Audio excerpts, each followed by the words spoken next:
2 summers ago, Milan made a decision that sent shockwaves through their fan base. They sold Sandro Tonali. Yes, Sandro Tonali, a boyhood Milan fan, a player who represented passion, identity, and sacrifice. The reason? Funds were needed to strengthen the squad. That's what they told us. They called it a sacrifice for the greater good. But now, it feels more like the first crack in a crumbling empire. Among the replacements came Tijjani Reijnders, a midfielder with intelligence and elegance. But more than that, a man of conviction. When Barcelona came calling, Reijnders looked them in the eye and said, "No thanks, I want Milan." That wasn't just a transfer, that was a statement. He believed in the badge, in the project, in the promise. But now, that belief has been betrayed. Reijnders, Tonali's replacement, is being sold to. For profit, for convenience, for numbers on a balance sheet. What was once a club that created legends, now trades away potential before it becomes greatness. So what are Milan really building? Or are they just tearing it down? Because from the outside, this doesn't look like strategy. It looks like confusion wrapped in PR. A cycle of promises made in May, broken by June, and forgotten by August. There's no vision, only reaction. No leadership, only asset management. And the fans, they're not stupid. They've seen this film before. They've watched this club shrink from greatness, not in a single moment, but through years of slow, quiet compromise. But even then, Milan still carried the aura of something greater. Now, that aura is fading. Because Milan is no longer feared. They negotiated with. Approached like a mid-table club with elite branding. The players know it. The agents know it. The fans feel it in their bones. And the most damning part, it's not just about who's being sold. It's about what's being lost. Identity, culture, belief. This was the club where Paolo Maldini spent his entire career. Now, the same man is gone. Pushed out by an ownership claiming to modernize the brand. But that wasn't modernization. That was the severing of Milan's last living link to its golden age. So now the question isn't just, will Milan win again? It's, will Milan still be Milan in 5 years? Reijnders is out, and the exodus may not be over. Theo Hernández is heavily linked with Al-Hilal. Bayern Munich want Rafael Leao. Chelsea are circling around Maignan. 4 cornerstones of a title-winning team, gone or going. And who's leading this rebuild? Allegri, a coach who thrives on structure and stability, not for guiding youth through chaos. He's not a rebuilder, he's a stabilizer. But right now, Milan doesn't need stability. They need identity. The fans were told there was a plan. The fans were also told Milan didn't have to sell. The fans were also told their stars were untouchable. They were lied to. Redbird came in preaching progress, but all fans see is regression. Identity lost, glory traded for margin. What was once a throne is now a marketplace. This isn't evolution, it's erosion. The Milan that terrified Europe is gone, and if something doesn't change, the name Milan won't echo with fear. It'll echo in silence. Where do we start?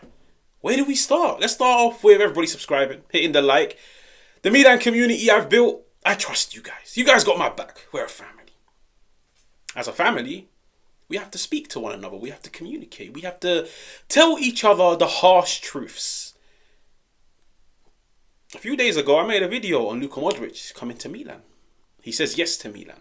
A 3.5 million a year deal. Good business. Good deal. A player that brings something different, but something that's necessary in this Milan camp. I didn't know that I would upload this video and just a few minutes later I see Tijjani Reijnders, Manchester City have agreed a new deal. I didn't know that 24 hours later I would see Fabrizio Romano saying, "Here we go," on Tijjani Reijnders to Manchester City. Now, I'd be a liar if I told you guys at the end of the season I didn't look at Reijnders and say, this is an asset that could leave Milan. And I feel like the Milan board are definitely looking at him, licking their lips and saying, this is an asset on the rise. This is an asset that's had an amazing season. This is a player that was voted midfielder of the year in the Serie A. You saw goals, you saw assists, you saw penetration, you saw ball progression. Like all of the fancy buzzwords that somebody like Pep Guardiola would love. I'd be a liar if I told you guys, don't keep an eye on Tijjani Reijnders and Manchester City. Here we go, 55 million with potential, or shall we say, achievable add-ons that make the deal 80 million. This isn't even a slap in the face to a Milan fan. This, if you're into WWE, this is you getting Batista bombed through a chair, through a table, bro. This is you getting Batista bombed through a volcano. I understand. I completely understand. Sometimes players get sold. The thing that I don't understand, I don't understand which one is more disrespectful. For Alani coming out at the end of the season and saying, listen, we've made mistakes. But Milan have now reached a stage where they don't have to sacrifice their best of players. They don't have to sell their best of players. What we want to do is integrate more better players and build a cohesive, good team. So Forlani lied at the end of the campaign. I believe it was in like April time, Moncada came out and said, Tijjani Reijnders is 100% staying. Don't you worry. Don't you worry.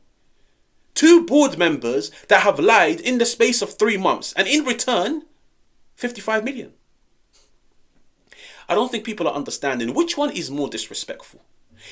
The board lying in 4K, bro. You could see those interviews, yeah? 4K. They're all over the world, all over the social media. What's more disrespectful? The board lying or the board negotiating a deal for 55 million? This is a guy that has signed a 5-year deal just a few months ago. And I'd be a liar if I told you guys there wasn't a plan behind him signing a new deal. I'd be a liar if I told you guys that deal wasn't negotiated and that deal wasn't giving Reijnders the promises that he wanted. His demands were fulfilled. Because Milan were looking at it, let's fulfill his demands. Let's get him to sign a new deal. Because in the back of our heads, we're cashing in on this guy. He doesn't know this, but we're cashing in on him. So whatever he wants, you can have this. Unlimited carrot cake, it's yours. Steak every night, it's yours. A new Lamborghini, it's yours. I'm not giving it to you. You're out in the summer. That's what it's coming across like. 55 million. If you guys were now to go and look at how much midfielders have gone across the world, it's the biggest slap in the face. Manchester United paid 60 million for Emmanuel Ugarte. 60 million for Emmanuel Ugarte, who's not even a quarter of the player of a Tijjani Reijnders. Manchester City, you're operating with a team that I like to call them open checkbook Manchester City. They can pay whatever they want. Yeah, listen, we've seen it. No restrictions, no FFP, no PSR applies to Manchester City. They can pay whatever they want for any player in the world. In January, they went and paid, 65 million for Nico Gonzalez from Porto. He hasn't worked out. They're binning him. And they're replacing him with Tijjani Reijnders. How can you negotiate a deal for 55 million with potential add-ons of 80 million? The base, I'll be honest with you, Reijnders should have never been sold. But for me, the base should have probably been 80 million with add-ons reaching 100, 110. Go and look at every club across the world and tell me if they sell their best player for 55 million. Shall we break it down? Bayern Munich, who's their best player? Olise, Musiala. Do you think they'll sell them for 55 million? Do you think they'll sell them in the first place? PSG, who's their best player? João Neves, Vitinha, Dembele. Do you think those Desiree? Do you think they'll sell any of them for 55 million? They wouldn't even sell them. It's criminal. Selling a player, okay. But the inability to negotiate a deal is ludicrous. It's ludicrous. And you know what it's really coming across like? Like a carrot dangled in front of a donkey. Do you know what it is? Look, I feel like when we look at the boards across the world, we always look at them and say, listen, you need to build a team upstairs that shares the same vision, that wants to grow the team, a board that's ambitious. Yeah, like there's so many ways you can judge board members or the overall board. I also look at board members and I tell myself, it's now your job to create a new image for this club. So for example, the previous board might have had Milan labelled as a club that you could walk in and take whoever they want.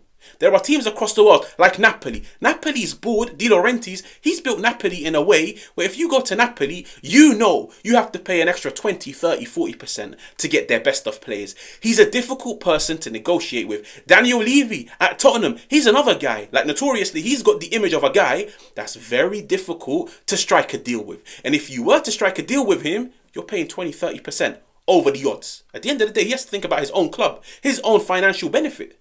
Milan, Cardinale, Redbird, they've turned Milan into a club where you can bully financially. You can bully in the negotiations.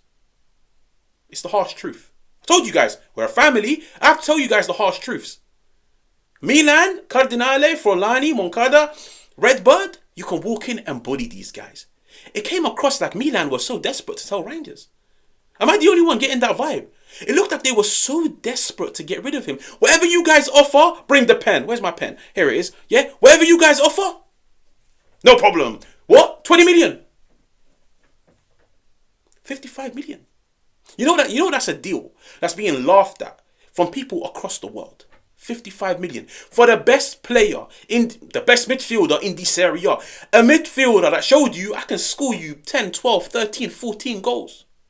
Do you know how difficult it is to get yourself a midfielder that can score you X amount of goals in a sinking ship? If the ship was heading in the right direction and your midfielder was scoring, you could always turn around and say, come on. He plays in a fluid system. He plays amongst ballers. Reijnders doesn't play amongst ballers. Reijnders doesn't play in a cohesive system, in a rewarding system, in a system of high productivity. He doesn't play in that. A sinking ship. And he scored X amount of goals. Now imagine what you do if you put him in a different system. A more fluid system. A more cohesive system. A more penetrative system. 55 million. For me, it's disrespectful. I'll be so real. It's so disrespectful. And you know what pains me the most? Reijnders, you could see, he isn't forcing this move. He doesn't want to leave. But of course, he knows. If I have to be sold, then so be it. I have to think of myself. I have to think of my career. He's not desperate to leave. He's not handing in a transfer request. He's not being difficult in negotiations. He's left it in the hands of his agent and in the hands of Milan's board. And I just find it so disappointing. I find it so disappointing. I find it disgusting. I'll be honest with you guys. I find it so disgusting that a team finishes 8th, 7th, wherever they finished. When Milan sold Sandro Tonali, now this isn't me justifying it, but when Milan sold Sandro Tonali, maybe they looked at it and told themselves, listen, we've just won the Scudetto. Surely one player is not going to disrupt the team this much. We can sell one player for a ridiculous amount of profits, but we're still retaining all of the other players that contributed to the Scudetto. So one player is not going to cause that much damage. Imagine selling your best player in a season where you finish 7th. Like, let's be real. The reason why Milan even finished 7th is probably because of Reijnders and because of Pulisic. If you take away their contributions, Milan is in and around Parma, Cagliari, Torino, Lecce. You go and sell him.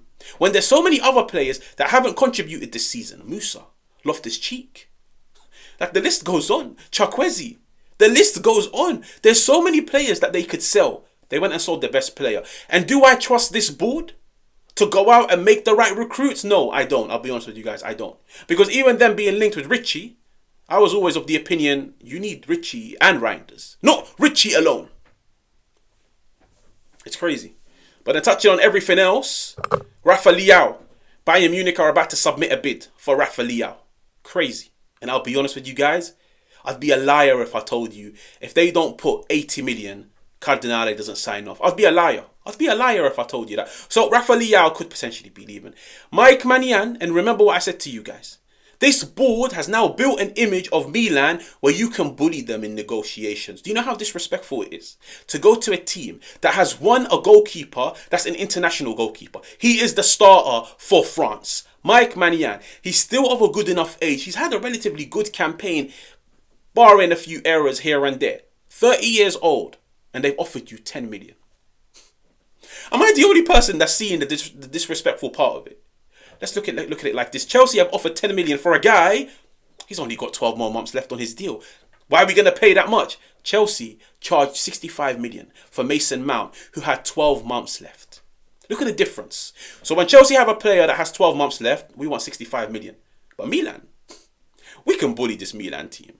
We can bully them 10 million. Yeah, that's how much we value your players. That's how much we value your best of players. Deep down, they definitely value and appreciate Maignan.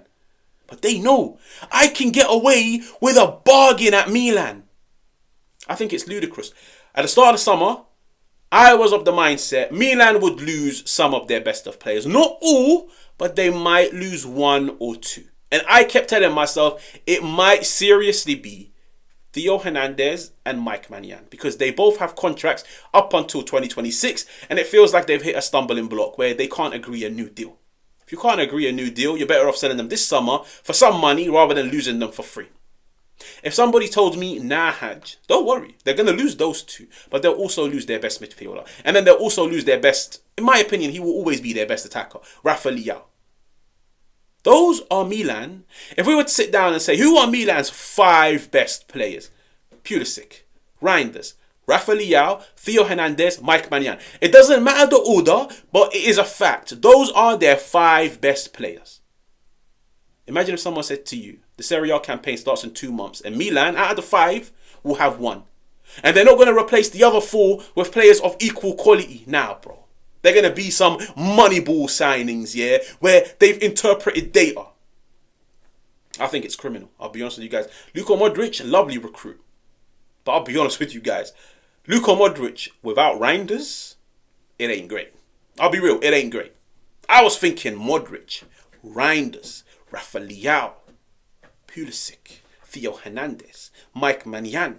Go and add a few good centre halves. Go and get yourself a right back. I was thinking, listen, it's a good team.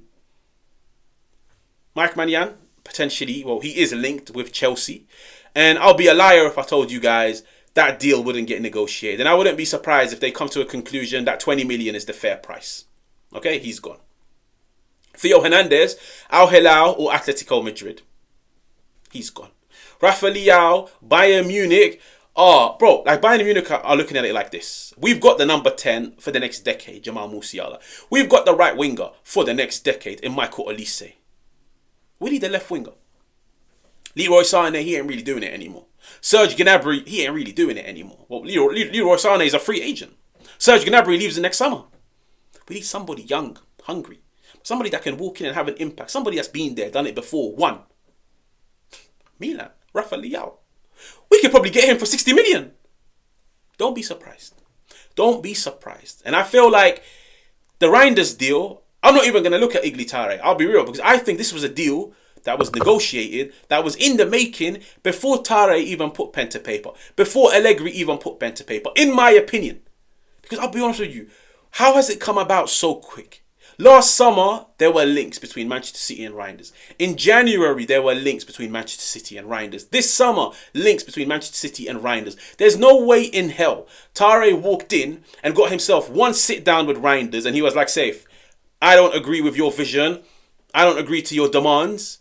I'm happy to let you go. I don't think so. I think this was a deal that was done way before Tare put pen to paper. And I think when he came in, they told him, listen, by the way, Reijnders, don't worry about that. We'll take care of it. 1 week later, Reijnders is gone. It's just, like I was looking at it and I was telling myself, this summer could be massive. It really, really, really could be massive. Like there is money. Because in case you guys didn't know, ding, ding, ding, ding, ding, ding, ding. Milan have made 15 million in profits for the 2024-2025 season. Yippee-doo! £15 million in profit. Does anybody see that profit on the pitch? No. Of course, if you were to go to the bank, if you were to download the financial report, you will see the profit. But is that profit being reinvested into the club? No. And I'll be honest with you guys, it's a good look. It's a very good look for a club in the Serie A, where the Serie A isn't as dominant as it once was. Like, financially, it's been overtaken by the Bundesliga, by Liga 1, by La Liga, by the Premier League. It's impressive to turn around and say, listen, the Serie A league where it's practically impossible to end the season on a profit, we've profited. But they haven't done this by creating new revenue streams. They haven't done this by finding a loophole, a gap in the market to generate more money. No. They've made profit by selling their best players. Every club in this area can do this. Inter, who are broke, let them go and sell their best of players. They'll have money. Juve, they've got money, but if they want to end the season on profits and look good, they can go and sell their best of players. Teams in this area should not be selling their best of players. And if you do sell your best of players to clubs overseas, you have got the power to charge for an arm and a leg. All Milan have done is charge for some sparkling water and some peanuts. But that's what it is. That's what's happening on at Milan. They could potentially lose all of their players in one summer, and I'd be a liar if they're going to replace them with players of equal quality, of 50% quality, of 25% quality. Maybe I'm wrong. Maybe I'm overreacting. Let's see what the future holds. Let's see what this transfer window throws at Milan. But it's not heading in the right direction. I'll be honest. Make sure to like, make sure to subscribe, and I will catch you guys on another one.